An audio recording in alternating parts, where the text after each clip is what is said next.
Christmas Eve, everyone, and hope everybody has a very Merry Christmas from everybody here at Prime Sports World. But today we're here to talk about the National Football League as we're going to break down the beatdown that happened on Monday Night Football in Lambeau. We're going to give out some game balls, and we're going to talk about week number 17, and we got some pivotal matchups coming up here on week number 17. I'm your coach, your host, David On Point Huffman. Right there from the Daily Blitz.blog is Mr. Christian Simpson, and we are Prime Sports World. Please like, share, and subscribe to the podcast if you like what we are doing here. This is actually going to be a double dose of the Prime, and it's been a hot minute since we did the double dose of the Prime. If you're looking for your fantasy football fix, that show will be sort of immediately after this show, so keep an eye out for that content. But if you like, share, and subscribe, you already know when we go live every single time here at Prime Sports World, as you're live on Facebook, YouTube, Twitch, and on the Huddle Sports Network. That's on your Roku devices. Christian, Merry Christmas Eve, my friend. And no better man to be spending talking some football than from the Daily Blitz.blog, Mr. Christian Simpson. Yo, do they just give us holidays together? Because Izzy and TJ and Matt weren't on Thanksgiving, and now Christmas time. I mean, yeah, and now, yeah, why not? But nah, there's no other person I'd rather be breaking the game down with than you, David, for sure. Hell yeah. Let's go. Let's talk about it a little bit. Let's start with what was a beat down in Lambeau Field on Monday Night Football. I gotta be honest with you. I turned this game off at like midway through the third quarter. I'm just like, well, that's all she wrote for the Saints. This is over. As Spencer Rattler was moving the football a little bit effectively, and then he just throws bad picks. It was like two drives, one at the tail end of the first half, and then one in the third. I think it was the third quarter. You know, they're moving the football a little bit, and you see the talent that Spencer Rattler has, and then he just throws just question mark interceptions. On the Packers side, I mean, they didn't have to do much on offense to really win this game. They leaned on their running game. 188 yards rushing for the Green Bay Packers. Jordan Love, he threw an early touchdown to Antavian Wicks. Josh Jacobs, Manuel Wilson, Chris Brooks all got into the action as they all threw touchdowns in this, or rushed for touchdowns in this game. And Spencer Rattler kind of got killed on offense in this game. Like the offensive line, 3 sacks. He was the leading rusher on this team. Just not a good day at the office if you're the New Orleans Saints. And really also head-scratching clock management towards the end of the first half. I mean, you're moving the football. You think you're going to get points. And then you let 30 seconds click off the clock while the clock was running. You take a sack, and that basically ends that drive. So just not a good day at the office for New Orleans. No, it really wasn't. And you got to give Green Bay a lot of credit because they bounced back nicely ever since that loss to the Detroit Lions. I mean, going across the country to Seattle and winning the game. We know how difficult that is. And we've said it on this show, David. It's tough to go and play in front of those 12s in Seattle. But they went in there and they punched Seattle in the mouth. And they punched the Saints in the mouth. I mean, you know, Jordan Love is playing better. He's playing with control. And now he has a running back that he can lean on. So he doesn't have to be that superhero. And I know that's the term we've used regularly to describe Josh Allen. But stop playing hero ball. Stop forcing these quarterbacks to play hero ball because it's only going to get them in a boatload of trouble. The Packers were in control of this game. First 3 drives and the touchdowns. Yeah. That's perfect. That's something you don't see on the regular, but the Saints gave up. Plain and simple. They quit. They didn't even try to get back into this game. And I saw it. Body language tells me all I need to know with the football team. And also, I mean, this kid, Edgerrin Cooper out of Texas A&M, I mean, he has just been – I know he was banged up for a majority of the season. He just came back a couple weeks ago. But the 2 games that he's been back, he has been an absolute problem. 10 tackles in this game, 8 of them solo, 1 tackle for loss. He's just been everywhere on the football field for the Green Bay Packers and really changed how this defense plays in a lot of ways. I mean, this defense is just getting after it. It's impressive to watch. Edgerrin Cooper is as well-rounded of a linebacker as they come. He's what we call a 5-tool linebacker. Can play the pass, can rush the passer, can pick up a running back in the flat, can try to defend the tight end. Like, he's everywhere you need him to be. And the crazy thing is, I think for a lot of the positions on defense for a young player, that's the most difficult to kind of come into your own. Because look at Quay Walker. The game is kind of slowed down for him now. But Edgerrin Cooper, he's come in and he's just added a different dynamic to this defense. And I think he's going to be pretty beneficial maybe this Sunday and moving forward come playoff time. Yep, 100%. But yeah, the Saints, it's a tough day at the office. But yeah, before we close up this chapter on week number 16, let's do as we always do, game balls. And Christian, I'll let you go first with your game ball. I'm going to Cincinnati, David. Joe Burrow, 23 of 30, 252 yards passing, average 11 yards per pass. Threw 3 touchdowns and no interceptions, and a huge win for the Bengals over the Cleveland Browns to keep those slim playoff chances alive. I'm going to Washington and the Commanders, and I'm giving it to Jaden Daniels. I know it was a tough day at the office for parts of this game for the Commanders, as they had to scratch and claw and get this back into this game. But this guy throws resilience. He throws fight. 24 of 39, 258 yards, and 5 touchdowns, including the game-winning touchdown to Jameson Crowder. Can't say enough about Jaden Daniels and his performance this season. And as we mentioned yesterday on the show, I think he's locked up Offensive Rookie of the Year. Oh, yeah. 100%. I think we both agreed on that with TJ yesterday. Yeah, I think he's wrapped up. I think Bo Nix, the other conversations around the other guys are just conversations. Like, it's going to be his award to, unless I don't even think this is an area where he doesn't win it. Yeah. Moving on into week number 17, and we got games all over the calendar up this week.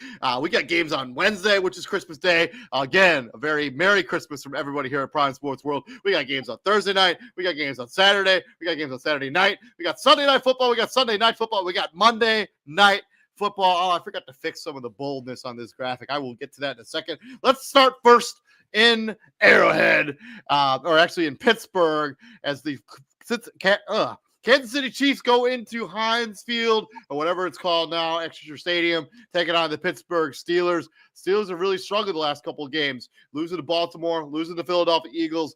Kansas City just continues to find ways to win. And a quick programming note, if you're not already aware, these two games, the game we're going to talk about now and the one after this, they will be streaming on Netflix. So you have to have a Netflix subscription in order to watch those games. This is the first time that Netflix and the NFL have this partnership on Christmas. If you remember last year, there were 3 games on Christmas Day on ABC, NBC, and CBS, or something like that. NBC and Fox and CBS. So if you don't have Netflix, you cannot watch this game. So I would probably get Netflix for at least for the one day, or find somebody you can steal it from. Quick fact. Last time these two teams played, 2 years ago, it was actually a playoff game.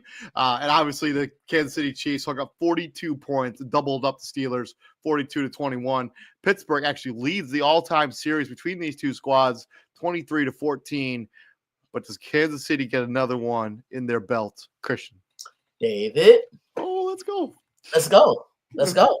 1, 2, 3. Shameless plug number 1, baby.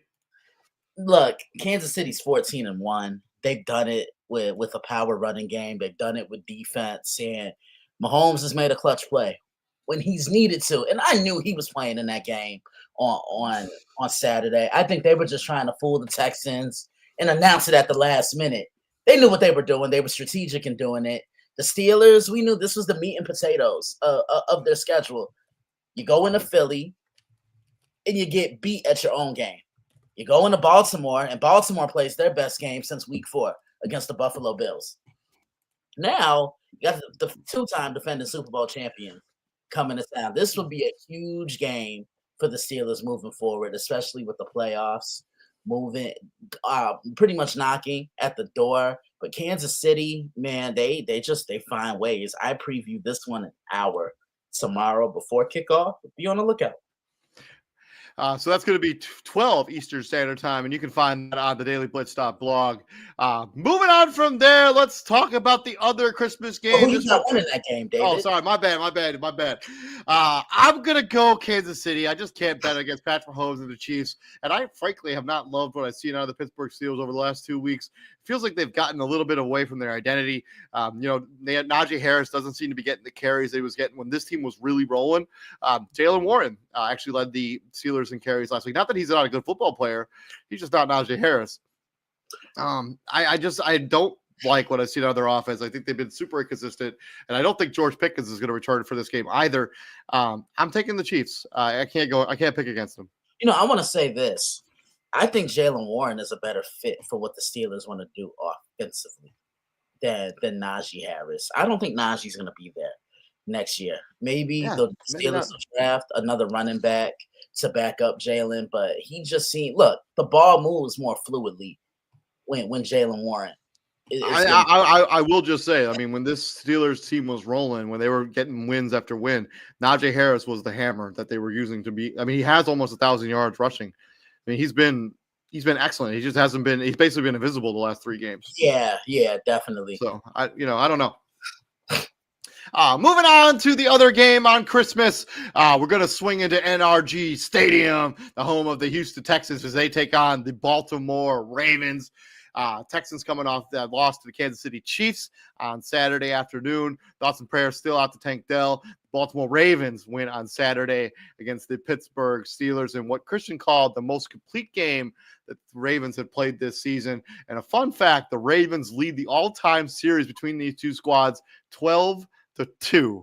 And the last time these two teams played was again in the playoffs. And we may see this matchup again in January in the playoffs, but Baltimore won that game easily, 34-10. This was in the divisional. This is after the Texans knocked off the Cleveland Browns to move into this spot. But a quick fact, I'm taking Baltimore. I think Houston's. I know they got Deontay Johnson. They're just too banged up. They're wide receiver. You lose, you take Dell. You lose Stephon Diggs, and CJ Stroud was struggling even with those two guys. You take Dell out of the mix. I know Nico Collins is back. I know I like Bobby Schultz's cousin Dalton Schultz, but I will take the Texans. Christian. Yeah. I previewed this one yesterday, David. When they met in the playoffs, DeMeco and Ryans decided to make the worst business decision and blitz Lamar Jackson. And when you blitz a mobile quarterback, a guy that likes to move up in the pocket and make those throws, or just likes to take it over with his feet, you overcompensate for him, and that's exactly what happened. So I'm curious to see what type of game plan they're gonna have on Lamar in this one. But yeah, that was the most complete game I've seen from the Ravens, like you just said, against the Steelers since week 4 against Buffalo. But here's the thing about the Ravens, and this is what angers me with them. They have games like this, and then they come out and they lay an egg the next week. So what version of them are we going to see, and how are they going to come out, and how can they set the tone? I do think Baltimore wins this because I don't know if Houston has enough to keep up with Baltimore. And it also seems like, Joe Mixon has really struggled over the last couple of weeks, or they're just not feeding him. Like, they seem to be using Dare Ogawale a lot in third down possessions, like on third down snaps, and kind of phasing Joe Mixon out a little. I know they're probably just trying to keep him fresh for the playoffs, but I would be using Joe Mixon. Like, you could have used him in a game. Like, he didn't have that many carries against Kansas City, but limit the amount of offensive touches for the Baltimore Ravens. How you do that? Run the football effectively with Joe Mixon. Yeah. I think your guy is going to be the X factor for Houston, Dalton Schultz, because Baltimore's secondary has been awful this year. And to set the tone, Houston can get him going. One pass can turn into 5 receptions, and that can open everything else up for everyone else. But I think people kind of expected a little too much from the Texans. I agree. Yeah. Because I know they got. They were like the darling pick. I mean, you bring in Danielle Hunter, you bring in Stephon Diggs. You bring in Diggs, you bring in Hunter. You're looking to build off the success of last year, but what people fail to realize is there's more tape now on CJ Stroud, but that offensive line has not done him justice either. Like that. He's taken the 3rd most sacks in the NFL this season. So yeah, and I think that's going to probably be a priority come off season, beefing 100%. Up that offensive line. Moving on from there, let's talk about Thursday night football. We got the Seattle Seahawks with very slim playoff hopes still kind of alive, going into Chicago, taking on the Chicago Bears, who would love to play spoiler for the Seattle Seahawks. Obviously, both these teams coming off taking losses last week. Seattle, obviously, to the Minnesota Vikings. The Bears lose to the Detroit Lions. Last time these two teams played was 3 years ago. The Bears squeaked out the 25-24 victory on the way to win that game. Do you remember who the quarterbacks were for these two teams this is 3 years ago? December, almost actually 3 years ago to the date when they meet this week, it'll be 3 years ago to the date. I do remember those quarterbacks because they're now teammates. Justin Fields and Russell, last name Wilson. Actually, no. The quarterback for the Bears was Nick Foles, who threw 1 touchdown and no interceptions. And Dave Montgomery and Khalil Herbert both had rushing touchdowns. On the other side, Russell Wilson was the quarterback of the Seattle Seahawks. He threw 2 touchdowns. And here's a name for you: Rashad Penny, former first-round pick, had 135 yards rushing and a touchdown in this game as Seattle escapes with the victory. The Bears win 25-24.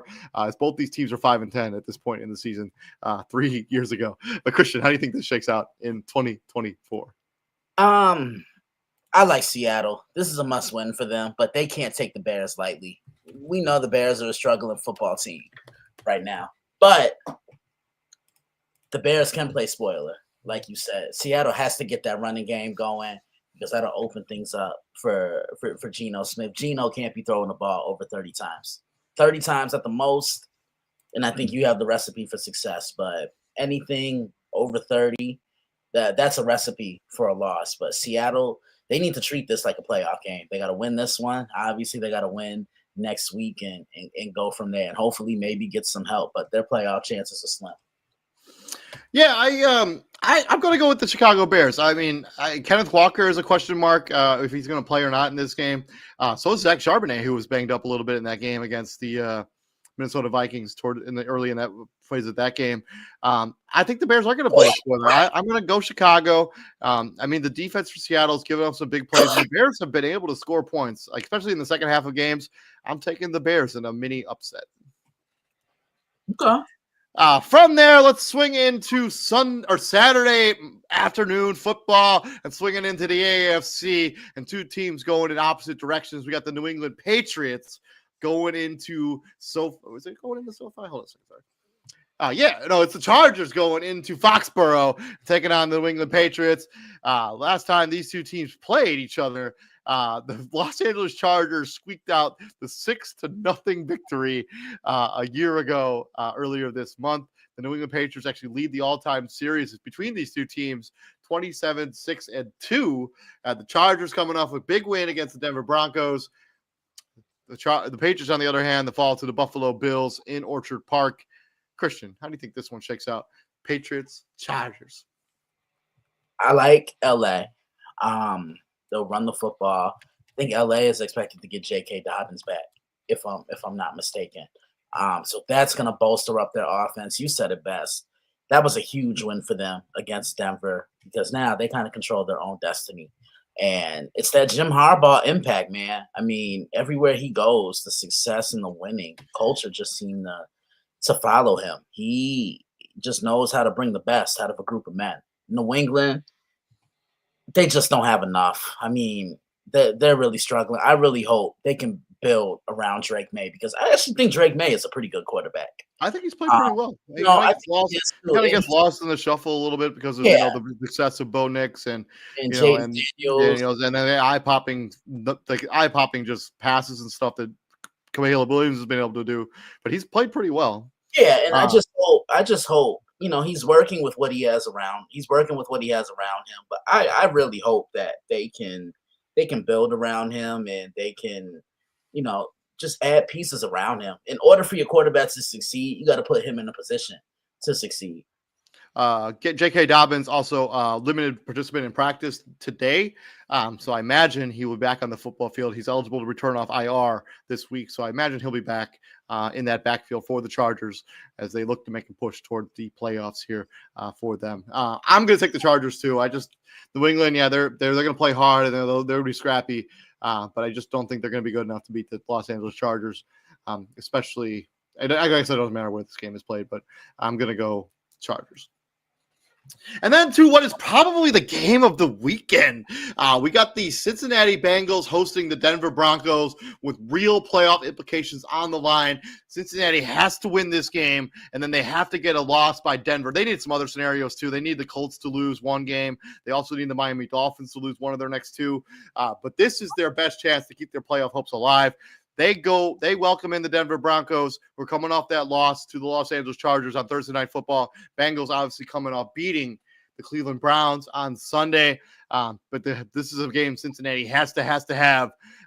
Last time these two teams played, Cincinnati squeaked out the 5-point victory, 15-10, 3 years ago.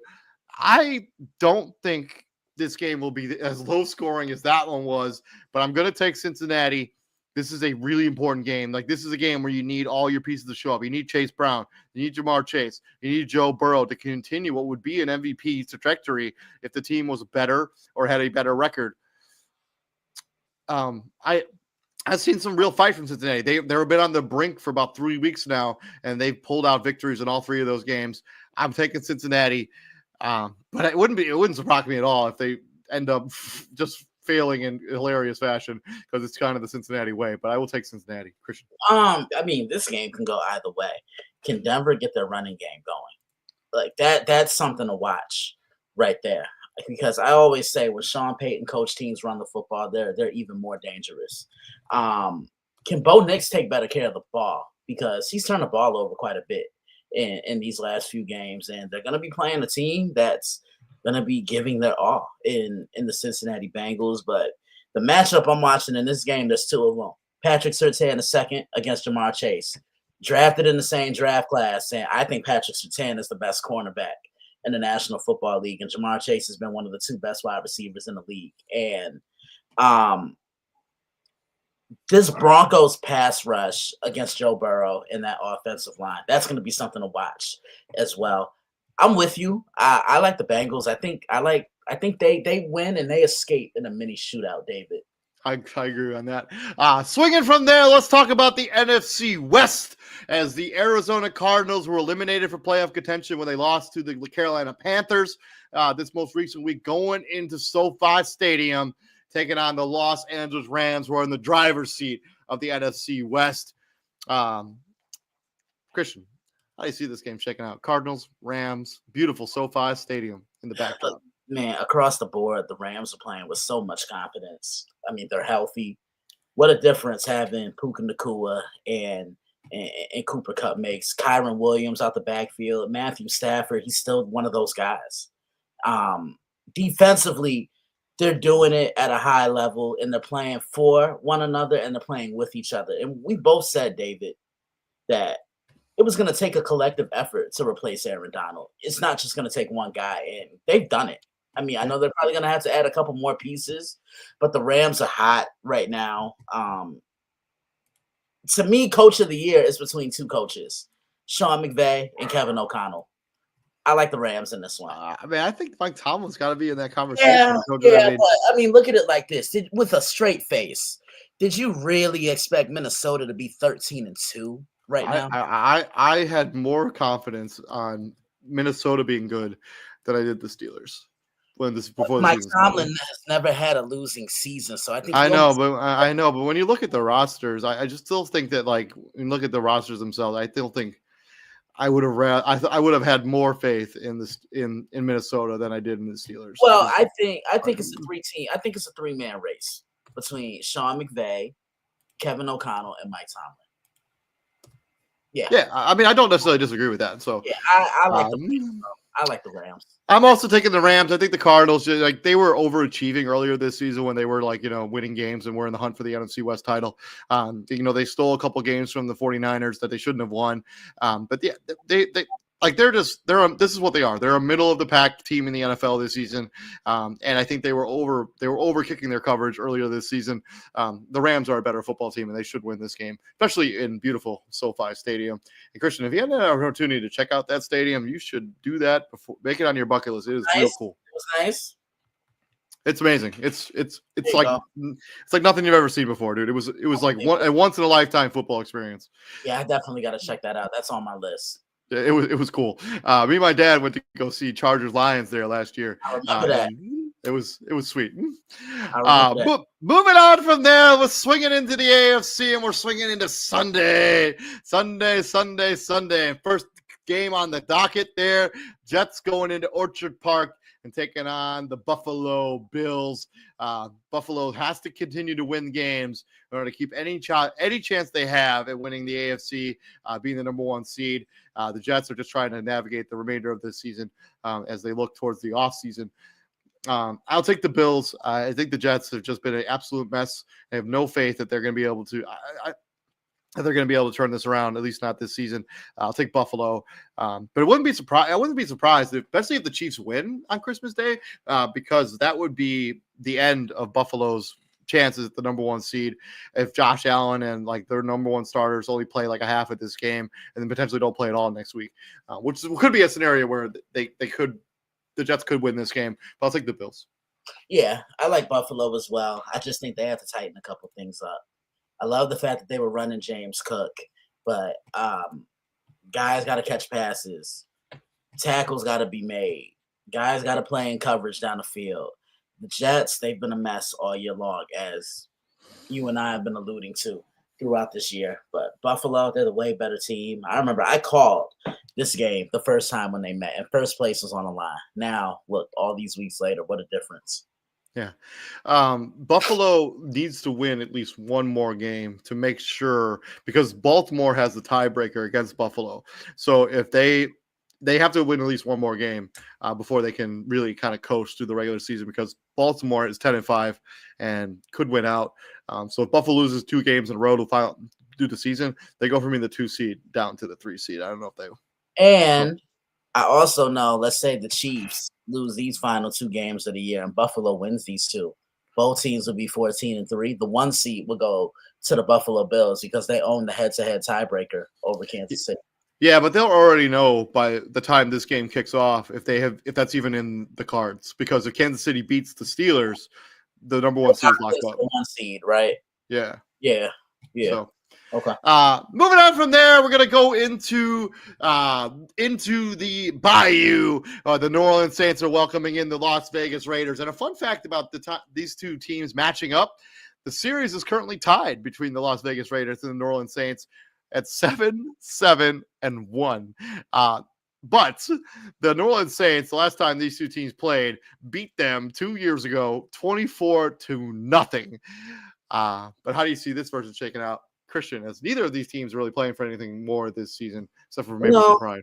No, they're not, and I'm too tired to laugh today. I like the Saints. I think they bounce back. The Raiders, they play hard in spurts when they want to, but, I mean, they're just not a good football team right now. Neither are the Saints, if we're being realistic, but I think Alvin Kamara has a big game. I will reluctantly take the New Orleans Saints as well, but I this is one of those games where if your home network is in New Orleans or you have to watch this as a Las Vegas Raider fan, I'm sorry, because this is going to be an abysmal football game to watch. You know what? Actually, I'm going to take the Raiders. I think they played harder under Antonio Pierce. The Saints just look finished. Like, they just look like a team that does not care anymore. They just want to get to the offseason. Spencer Rattler was getting killed with little resistance from this offensive line. Which has been a big problem for majority of the season.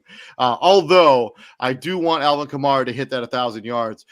Fun fact, he has the most rushing yards in NFL history for a guy who's never had 1,000 yards receiving in a season or rushing in a season. Ain't that something? Like, crazy numbers. So, like, it was kind of like the Josh Jacobs thing, like where he's never had a receiving touchdown up until this most recent season. Like, you would never expect that to be a thing. Wow. So. From there, we're going to battle between the Indianapolis Colts and the New York Giants. This game was in MetLife Stadium. And Christian, if you just gander, if you wanted to go to this game and watch it live in person, which maybe you will, who knows? How much do you think a ticket is going to cost you? The low end. $6. $10. If you want to go to East Rutherford, New Jersey, and watch the Indianapolis Colts and Anthony Richardson lock horns with the New York Football Giants, it's only going to cost you $10. Also, last time these 2 teams played, the Giants won that game on New Year's Day, basically 2 years ago, 38-10. Christian, how do you think they shake out this year with your Giants? I like the Colts. Look, the Giants are shot. You want to know how bad the Giants have been, David? The Yankees won a game more recently than the New York Giants. Baseball season has been done almost 2 months. Let that sink in. I'm just saying. Did they even win a game in the World Series? So it's Well, even longer. The Yankees won one. Okay, all right. I didn't mean to rub that in. I generally didn't. Yes.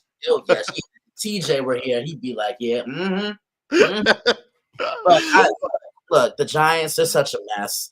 They got to clean house because someone told me the other day that they don't see them cleaning house and firing Brian Daboll. I'm like, let a new GM come in, and I guarantee you, that's what'll happen.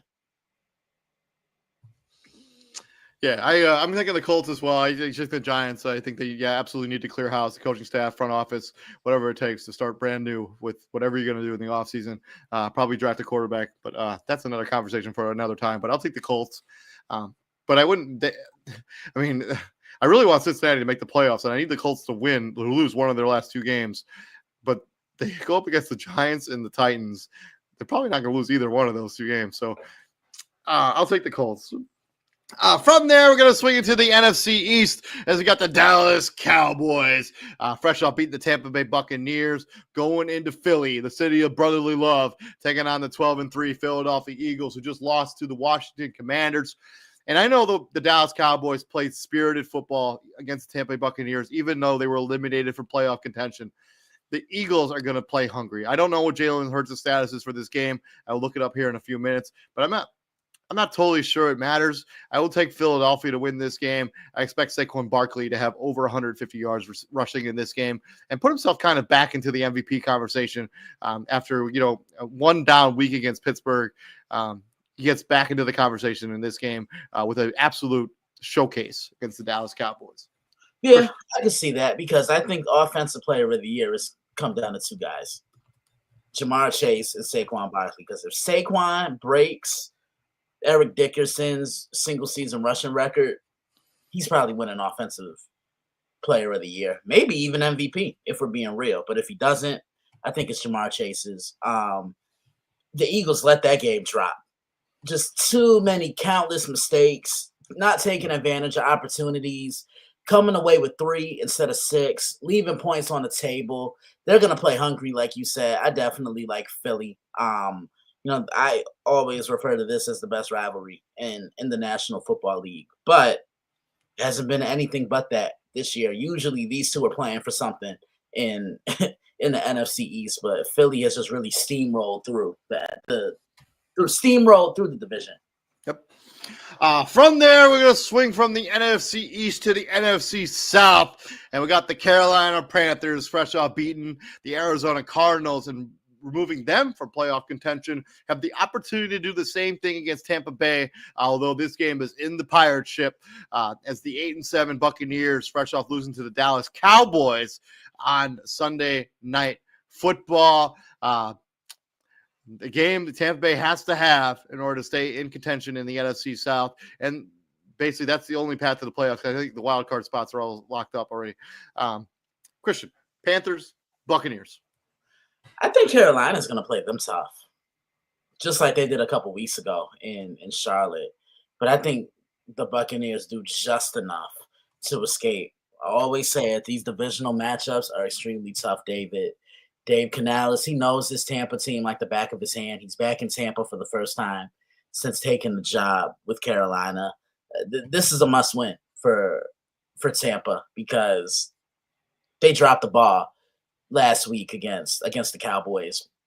I like Tampa in this one at home. I'm going with the upset. I'm taking the Carolina Panthers. I just liked what I've seen out of Carolina over the last month and a half, basically since Bryce Young has been inserted back into the starting lineup. This is a team that gave the Kansas City Chiefs all they could handle. And I think this is one of those games where I think Carolina's going to run the football. I think they're going to shorten the game. I do think Mike Evans has a big game because I think they're going to force feed him the football because they want to get him 1,000 yards receiving. But I will take the Carolina Panthers in a mini upset, and this will be the second week in a row where Carolina basically ends the playoff hopes for another team that they're going up against. So Carolina gets my upset of the week, I guess is what you call it. Moving on to the final game in the late afternoon window, we got an absolute barn burner against the 3-12 Tennessee Titans going into Duval County, taking on the 3-12 Jacksonville Jaguars. Christian. I'm gonna go Jacksonville. I really have to pick? No, I'm playing. I do. I like Jacksonville. Tennessee's going to turn the ball over one too many times. I think Jacksonville went in there and punched Tennessee in the mouth a couple of weeks ago, and I think they did the same again. I'll take the Titans. I just Mac Jones has been wildly inconsistent at the quarterback position, and so is whoever's playing for the Tennessee Titans. But I have a little more faith in the Titans defense than I do the Jacksonville Jaguars squad. And I like what I've seen on Tony Pollard. I like what I've seen out of Tajay Spears for the Tennessee Titans. I've also liked how they're using Calvin Ridley, which is kind of a revenge game for him as he was a Jaguar last season. And I like, Nick Westbrook-Akine. I know he's only got like 25 catches this season, but he's got 9 touchdowns on those, including what at the time was the longest touchdown of the season. I think that record has now been broken by somebody else that happened a couple weeks ago. But I'll take the Titans. But this is one of those games where flip a coin. I don't think it matters. So, also tickets for this game, if you want to go, $20. So that's not bad. Yeah. And then from there, also, if you want to go into the next game, tickets are even cheaper than that. But only 2 games in the late afternoon window. Let's start first with the Browns welcoming in the Miami Dolphins into Huntington Bank Field. Tickets for this game, $11. The Dolphins coming off that victory against the San Francisco 49ers to keep their slim playoff hopes alive. Cleveland obviously got bounced and throttled by the Cincinnati Bengals. Last time these 2 teams played was 2 years ago. Christian, do you remember who won that game 2 years ago? Miami won that game. Miami did win that game, and they put an absolute hurting on the Cleveland Browns, winning this game 39-17. How do you see 2024 shaking out?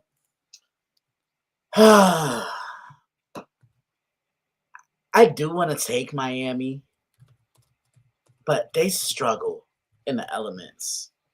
But then again, I'm not liking what I'm seeing with Cleveland. I think Miami does just enough to scrape away a victory. Fun fact, it's supposed to be 51 degrees in Cleveland at time of kickoff, so it's not going to be so it's not going to be the balmy 30 degrees that we normally talk about when it comes to because it's been really warm here in Fort Wayne, Indiana. It's currently 40 degrees here on Christmas Eve.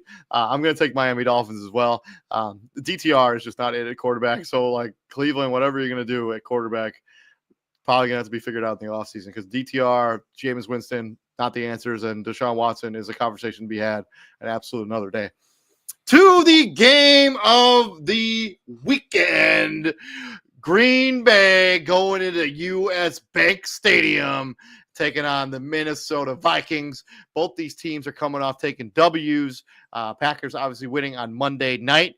Vikings beating the Seahawks on Sunday afternoon.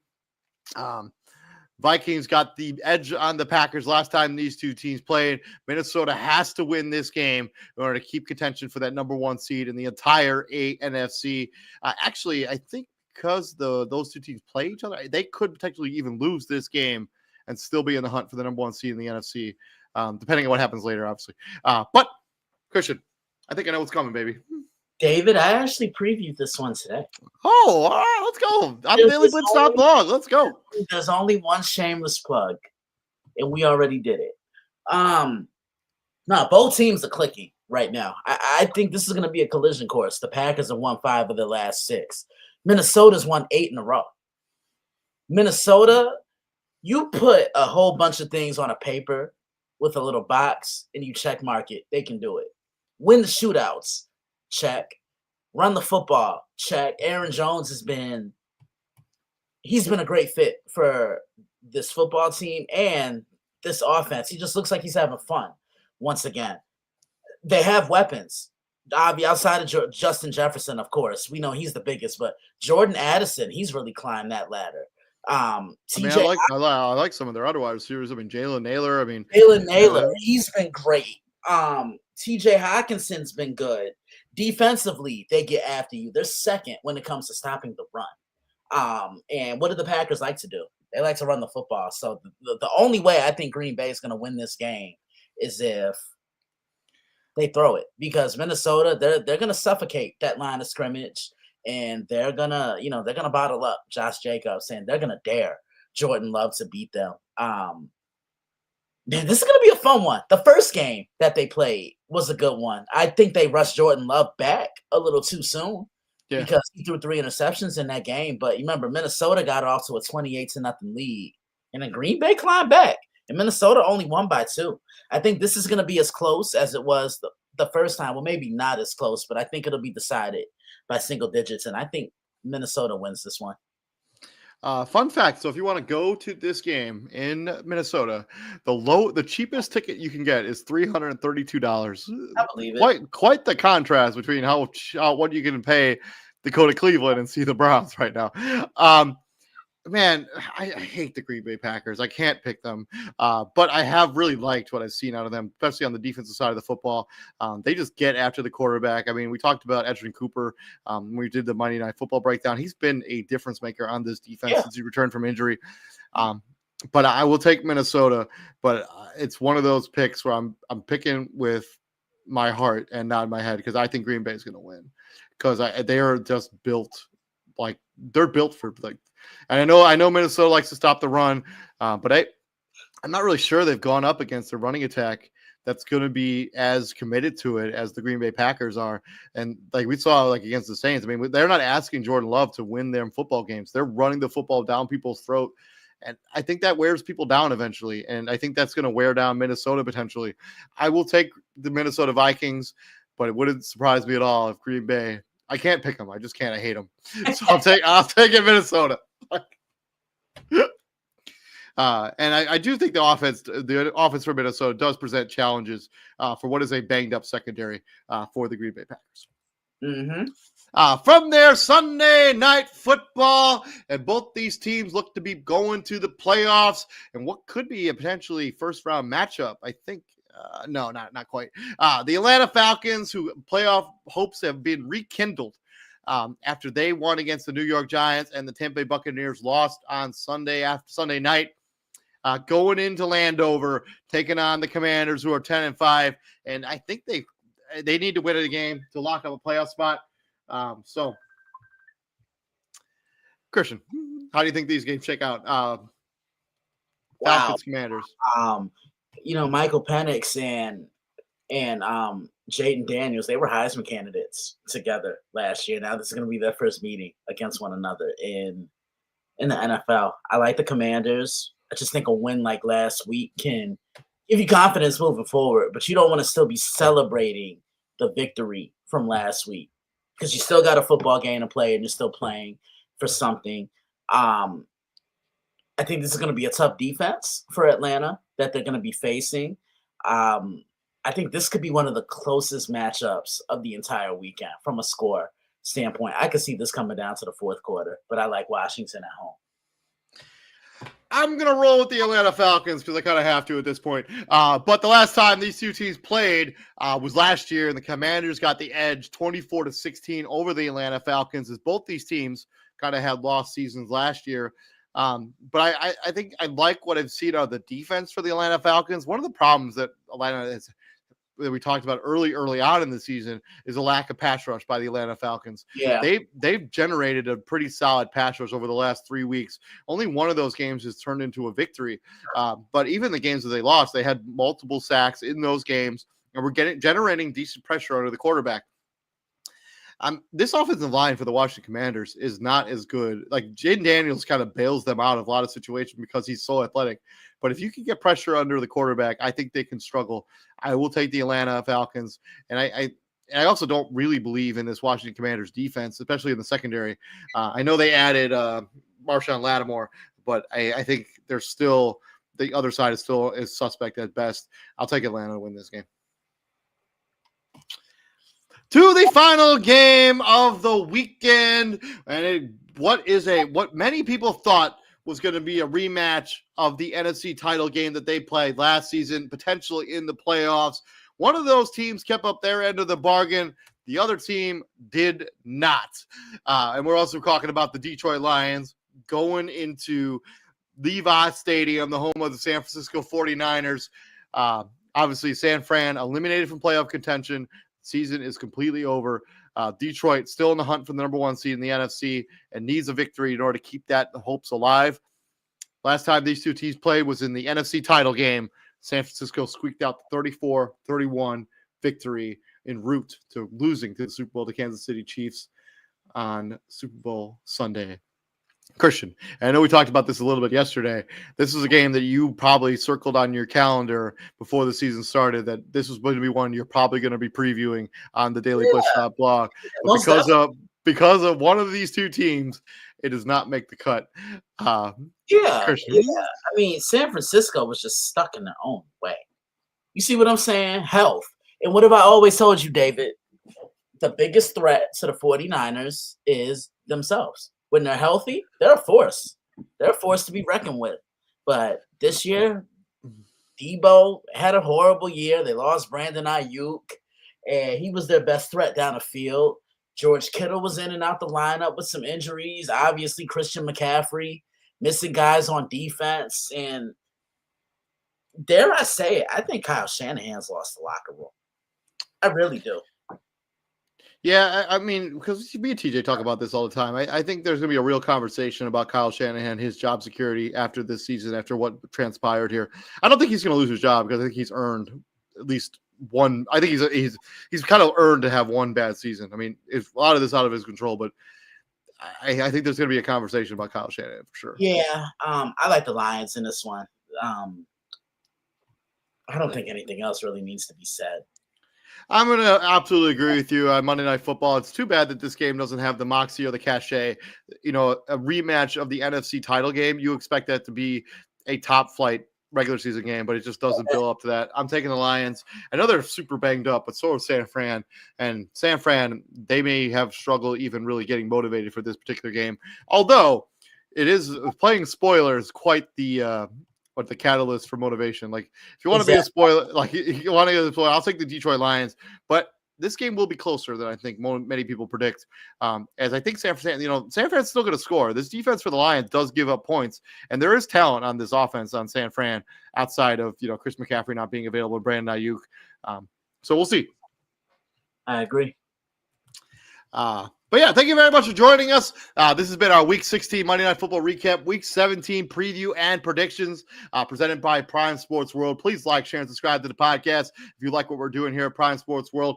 And I just want to give one more Merry Christmas from everybody here at Prime Sports World. Have a happy and a healthy holiday. Thank you very much for liking what we're doing here. We are live on Facebook, YouTube, on Twitch, and then on the Huddle Sports Network, where you can find that on your Roku devices. You don't want to miss any of that content. So thank you very much for continuing to support us here at Prime Sports World. I'm David Huppin, and from the Daily Blitz.blog, Mr. Christian Simpson. And Christian, what do we do here at the Prime, my friend? We bring the heat, baby. Yes, sir. And we'll be back here in about 30 minutes giving you our Fantasy Football Weekly show. You don't want to miss any of that content, so please like, share, and subscribe to the podcast. We'll see you guys a little bit later. Take it easy, Christian. And Christian, you have a fantastic Christmas, man. Merry Christmas to you and your family. Man, I'm so grateful for you, man. Thank you. It's coming up on 5 years that I met you and started contributing for this show, and man, it's been amazing. So I can't thank you and Izzy and TJ enough for everything you've done for me. Yep, we appreciate having you, man. So you have a fantastic holiday. Absolutely, man. We'll be talking tomorrow, all right? Yep. Peace out, brother.